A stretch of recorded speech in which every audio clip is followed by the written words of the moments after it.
Welcome back to What's New. Memorial Day weekend is the unofficial start of the boating season here in Ohio, and safety is absolutely key. Last year, 658 Americans were killed in boating accidents, and that number serves as a stark reminder to the importance of following the rules and boating safely. We spent some time on the water yesterday with Captain Brian from the Freedom Boat Club, who emphasized a few things all boaters should keep in mind this weekend. Three biggest things: be prepared. Everything kind of falls into that category. Everyone needs to know the rules of the road, or rules of the water, much like driving. Don't go too fast. We have no wake zones. Just kind of follow all the safety procedures. GPS is going to be pretty important. You're going to want to know what's called a flow plan. That comes down to being familiar with the local waterways. So, plotting your course, knowing where you're going, paying attention to the weather. Some apps like the Weather Channel are a great resource. Learn how to, read a radar, know when the storms are coming.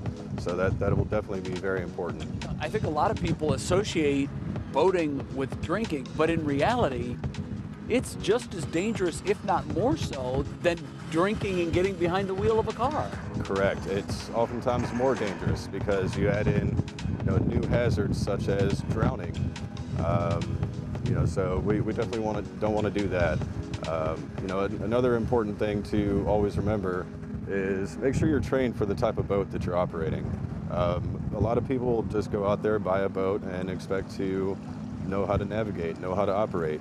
Well, that's where a lot of accidents come into play. When should someone reach out and call either the Coast Guard or the 911 of the water? What is that? Well, generally, if you don't feel safe, go ahead and give them a call.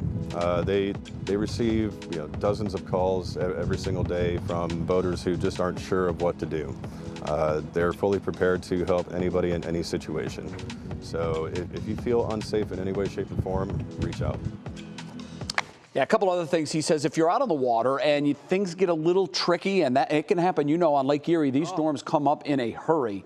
He said if you're far from shore, just anchor down and, hunker down, try to stay in one spot, because oftentimes you can eliminate big trouble that way. Yeah. And also, he recommends that everyone take a boater safety course and make sure that, he mentioned it in the piece, that you're properly trained on the boat that you have. Right. It can be very tricky. They're not all the same. And if you're going to anchor down, bow into the waves. Into the waves, correct, yeah. You don't want to have the waves hitting you on the side. And you'll figure that out real quick. We're not facing the right direction. And remember, the water is really cold right now. It is, and hypothermia really becomes an cold. issue for extended and if exposure. you fall in, that's why it's important to wear the life jackets. Yes. Is just in case. If you're in, get out as fast as you can, because it doesn't take long. Okay.